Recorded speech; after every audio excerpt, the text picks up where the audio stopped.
Assalamualaikum warahmatullahi wabarakatuh. Perkenalkan, nama saya Nur Alvin Nurin Aini dengan NIM 2111050200009.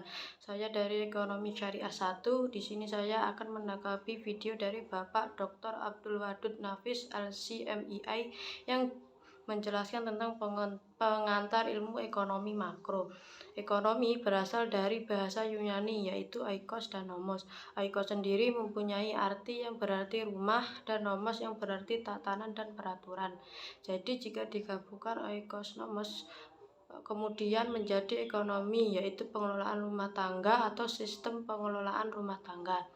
Selanjutnya yaitu ilmu ekonomi. Ilmu ekonomi menurut Adam Smith yaitu sebuah cabang ilmu yang membahas dan mempelajari tingkah laku manusia dalam mengelola segala sumber daya yang memiliki batasan penggunaan untuk mencapai sebuah tujuan tertentu.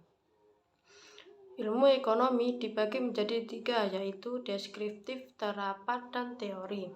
Yang pertama, ekonomi deskriptif, yaitu kajian yang memaparkan secara apa adanya tentang kehidupan ekonomi suatu daerah atau negara pada suatu masa tertentu.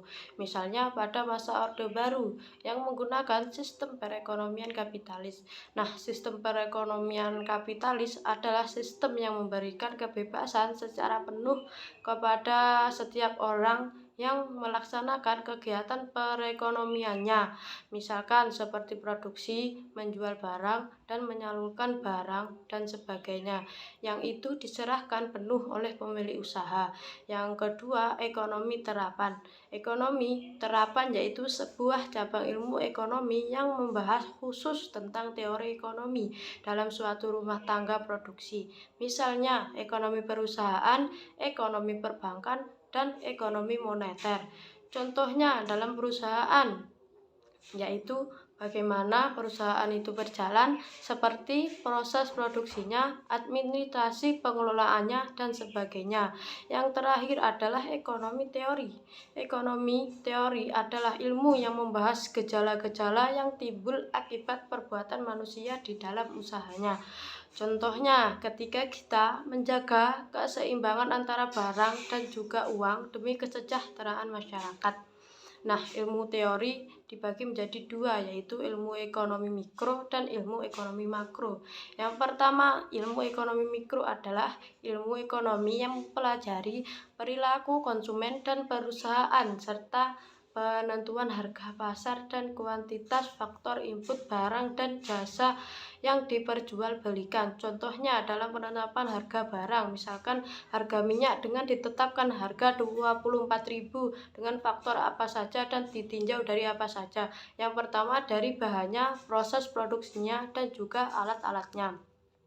Yang selanjutnya ekonomi makro. Ekonomi makro adalah studi tentang ekonomi secara keseluruhan atau yang menjelaskan perekonomian secara luas kepada masyarakat, perusahaan, dan pasar. Misalkan tentang kebijakan pemerintah mengenai kenaikan suatu barang dan juga subsidi BBM. Nah, itu termasuk di dalam ruang lingkup pembahasan ilmu ekonomi makro. Konsep dasar ekonomi makro dibagi menjadi 7. Yang pertama, pendapatan dan pengeluaran. Yang dimaksud pendapatan adalah apa yang telah didapatkan atau dihasilkan oleh suatu negara dan bagaimana cara atau sistem pengeluaran keuangan yang dilakukan oleh negara atau pemerintah. Yang kedua adalah pengangguran, yang membahas tentang bagaimana penyebab pengangguran dan solusi terbaik untuk menangani pengangguran yang ada. Dan yang ketiga adalah uang dan fungsinya. Yang dimaksud uang dan fungsinya dalam konsep dasar ilmu ekonomi makro adalah bagaimana peredaran uang di dalam pasaran yang ada. Dan yang keempat, inflasi dan deflasi. Bagaimana suatu barang itu akan naik ataupun berkurang.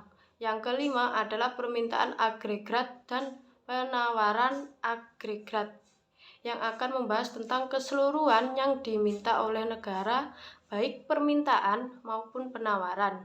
Dan yang keenam adalah IS dan LM. IS bisa dipahami sebagai pasar barang dan LM adalah sebagai pasar uang. Nah, kalau terjadi peredaran banyak uang, maka akan terjadi inflasi. Dan jika terlalu banyak penumpukan barang, akan terjadi deflasi. Dan yang terakhir atau yang ketujuh adalah ekspor dan impor. Yang dimaksud ekspor dan impor adalah bagaimana kebijakan pemerintah dalam menetapkan ekspor dan impor. Mungkin cukup itu yang bisa saya tanggapi, kurang lebihnya mohon maaf. Wassalamualaikum warahmatullahi wabarakatuh.